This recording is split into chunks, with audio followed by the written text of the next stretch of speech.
अस्सलाम वालेकुम।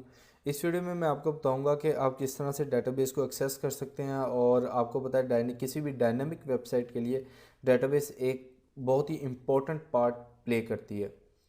तो डेटाबेस को एक्सेस करने के दो तीन मेथड्स हैं। सबसे पहले तो आपको मैं बता दूं, अगर आप जैम में आए, ये जो जैम्प है आपका है और एसक्यूएल के सामने वाले एडमिन बटन पर क्लिक करेंगे तो आपकी जो डेटाबेस है वो ओपन हो जाएगी।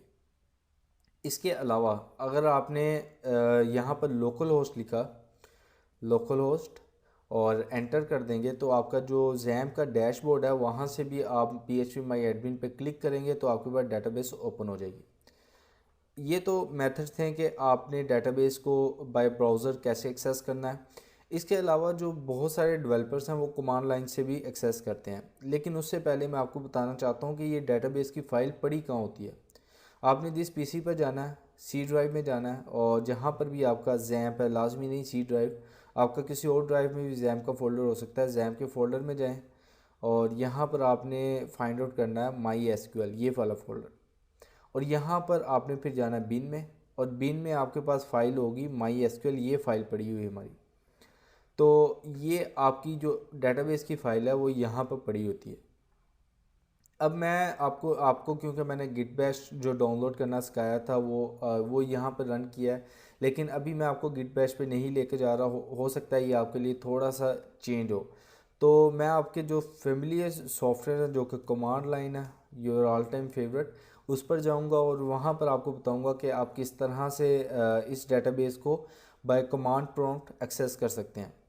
तो यहाँ पर आपने सबसे पहले देखें, हमने अगर बैक जाना है किसी भी डायरेक्टरी में तो CD और double dot, CD double dot आप करेंगे और एंटर करेंगे तो ये मेरे इस फोल्डर से, जो कि मेरा यूज़र के बाद एक डमी यूज़र फोल्डर है, उसमें ये यूज़र के फोल्डर में आ जाएगा। अब मैं यहाँ पर दोबारा CD करूँगा तो ये मेरे C ड्राइव में आ जाएगा।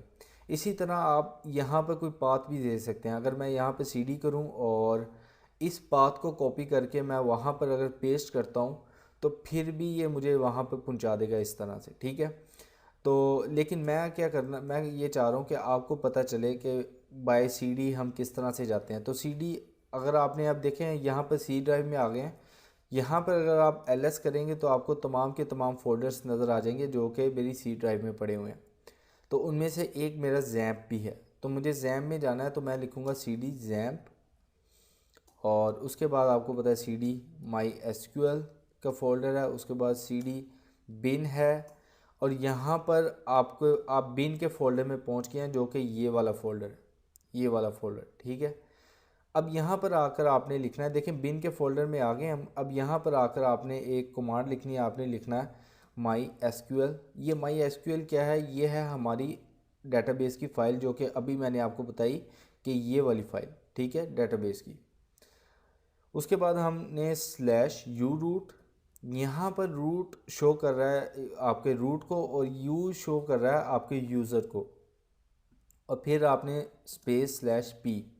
जब आप एंटर हिट करेंगे तो यहाँ पर वो कुछ एरर दे रहा है, ठीक है, इसको रिमूव कर दें। और फिर कोई ना कोई एरर है, एरर क्या है वो देख लेते हैं। माई एसक्यूएल, अच्छा स्पेस नहीं डली यहाँ पर, मैंने यू रूट जो है स्पेस नहीं दी थी, सॉरी, इट्स माई मिस्टेक। यहाँ पर स्लैश पी एंटर करें तो देखें ये एंटर किया, ये स्पेस मुझसे मिस हो रही थी। तो यहाँ पर वो अब मांग रहा है पासवर्ड। अगर तो आपकी डीबी के ऊपर कोई पासवर्ड होता है तो वो यहाँ पर आपको लिखना पड़ेगा, अदरवाइज़ आप इसी तरह एंटर कर दें ब्लैंक तो ये आपकी डीबी पर पहुँचे। ये देखें मारिया डीबी आपकी ये डीबी पर पहुँच चुका है।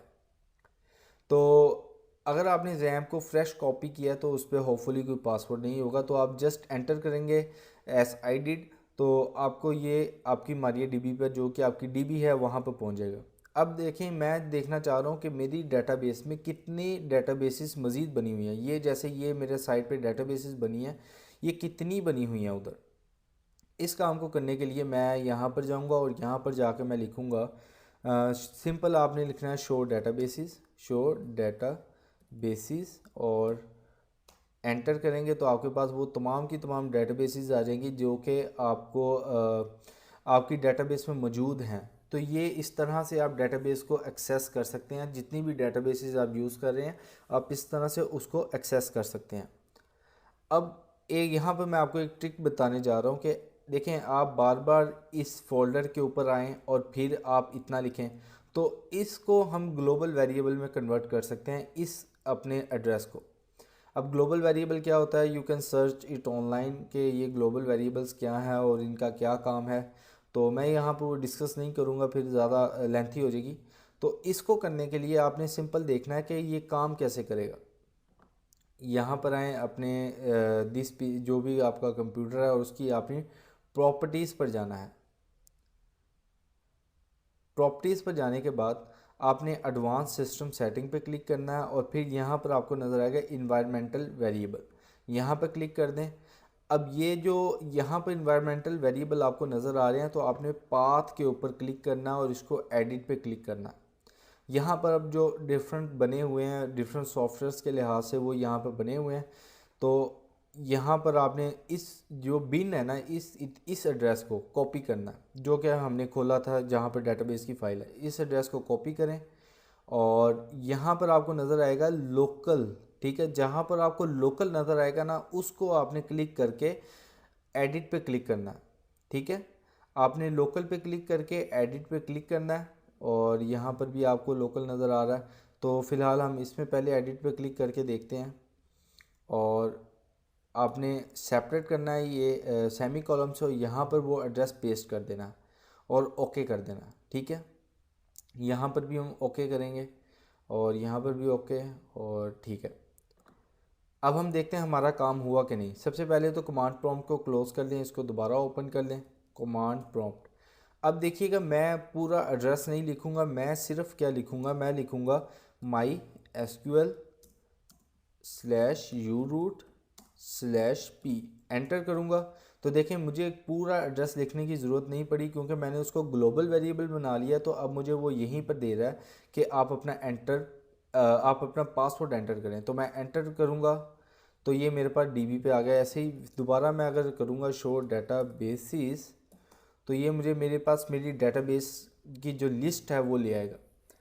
तो ये हमने अभी इन्वायरमेंटल वेरिएबल सेट कर लिया। अब मैं आपको बताता हूँ कि आप इसमें किस तरह से जो डिफरेंट फंक्शनैलिटीज़ हैं उनको परफॉर्म कर सकते हैं। फॉर एग्ज़ाम्पल, मैं यहाँ पर अगर आपको कहूँ कि मैं एक डेटाबेस बनाना चाह रहा हूँ, तो वो कैसे बनाऊँगा। तो मैं यहाँ पर सिंपल लिखूँगा क्रिएट डेटाबेस और यहाँ पर आपने वो डेटाबेस का नाम लिख देना है, जैसे यू डेटाबेस लिख दें, डेटाबेस और सेमी कॉलम, और एंटर करेंगे तो देखें वो कह रहा है क्यूरी ओके 1 रो अफेक्टेड, ठीक है, 1 रो अफेक्टेड। अब अगर आप करेंगे शो डेटाबेसिस और एंटर करेंगे तो आपको लास्ट में नज़र आ रहा है यू डेटाबेस के नाम से मेरे पास मज़ीद एक डेटाबेस जो है वो बनी हुई आ गई है।